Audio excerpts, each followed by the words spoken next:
I'm on the phone with my husband. He's 2 minutes away. All of a sudden I hear a bang. I hear it through the phone, but I also hear it right outside on our street.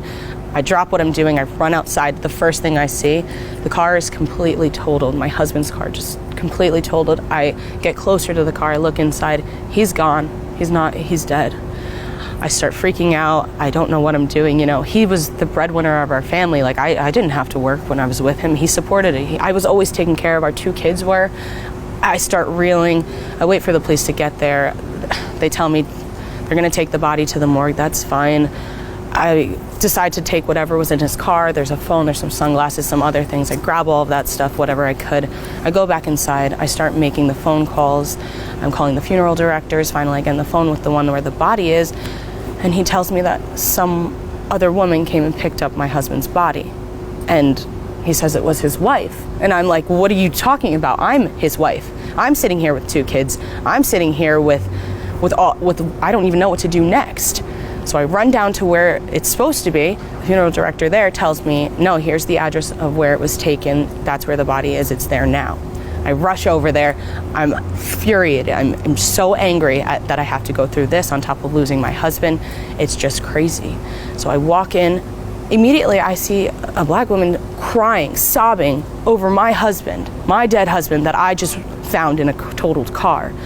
I'm angry. I didn't even know I was. I'm so angry. I'm like, I rush up to her. I'm like, what are you doing? Why would you take my husband's body?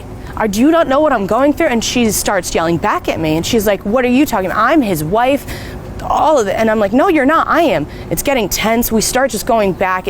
Finally, I'm like, look, I have pictures. I have memories. I have kids to prove it. I will show you. She said, show me then, because I do too. We take out our phones. There's wedding photos. I have wedding photos. She does. It's the same exact man. He's Scott to me, but he's David to her. And we just start questioning everything we thought we knew about him. We start thinking, I'm like, do you have documents to prove his name? There's nothing in documents that she has that says Scott, and there's nothing that I have that says David. It's like he was 2 different people. And we were left with so many questions. We start talking a little more. We realized that we don't really know what he did for work. He just traveled a lot. I never really questioned him. I didn't have to. I trusted him. And she did too, apparently.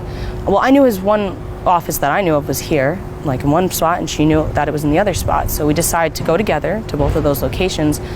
And, we explain the circumstances and we get into those offices. There's nothing in either one of them. It's completely clean. Not even a desk or a chair. And we start questioning even more. We're like, well, how are we going to figure this out? We decide to go to the police. We talk to them. We tell them what happened, how we're not sure who we're dealing with, or we just want some answers. And they're like, we can open up an investigation. We can look into it. We can autopsy the body, maybe find some prints or something. And it all sounds great. So we do that, and then I go home, and I start looking for some more answers. And I remember that I grabbed things from the car, so I start shifting through them, and then I see the phone that I got, and it's dead now. So I plug it in. I'm like, maybe it'll say something. As soon as that phone turned on, messages in different languages. We're talking Japanese, Arabic, Portuguese. It was just wild because my husband and I only ever spoke English. He didn't know any other languages, or at least I thought Scott didn't know any other languages. And then while the phone's on, I get a call. And I'm like, okay, maybe this is someone who can give me an answer. I answer it, and on the other line is a woman speaking in Spanish to me. All I know how to say is, oh, stop. That's it. So I'm like, oh, okay, let me find somebody who can speak Spanish. I run outside my house. Luckily, my neighbor's gardener was out there. He speaks Spanish. I'm like, look, can you please help me? I don't know Spanish. I need you to translate this for me. I just lost my husband. It's very important. And he of course says yes. So he's translating for me. And it turns out that the woman on the phone, she lives in Colombia. Apparently she's also his wife. And on top of that, she has 3 kids with him. It got to a point where I was like, I'm not getting any answers on my own. So I decided to give the FBI a call, because obviously the police weren't going to be able to help me, because on top of everything, I get another call from a funeral director saying somebody took his body now. So on top of that, but this time he can't tell, he doesn't know where it is. He doesn't know who took the body. It's not another wife, it's just gone. So I call the FBI and I'm like, look, I tell them everything that happens, one on top of the other. I'm like, I have this phone. It's getting messages. It's getting so many messages in different languages. I don't know what to do. I just want help finding out answers. And the FBI is like, okay, here's what we're gonna do. We're gonna come tomorrow, we'll pick up the phone, we'll open our own investigation, we'll look into it. Thinking finally someone's gonna, it'll be nice knowing at least something. You know, who was he? Was he Scott? Was he David? Was he someone else? So I put the phone down, I leave it there, I go to sleep for that night. It has to be about 12:40 a.m. The doorbell rings, and I'm thinking, I know they said tomorrow morning, but I wasn't really thinking at all, I guess. I get up, answer the phone, I'm like, maybe it's the FBI. As soon as I open the door, there's a gun in my face. And I couldn't see past the gun, but I know there were two men there. And the one's like, where's the phone? I tell them exactly where it is. I'm like, it's upstairs on the nightstand in the drawer. Go get it. Go get it. And they're like, good. And while the other guy goes and gets the phone, the one with the gun in my face says, whatever you want to know, whatever you think you knew, whatever you are looking for, just stop. Otherwise, we're going to come back and this will be the last thing you see.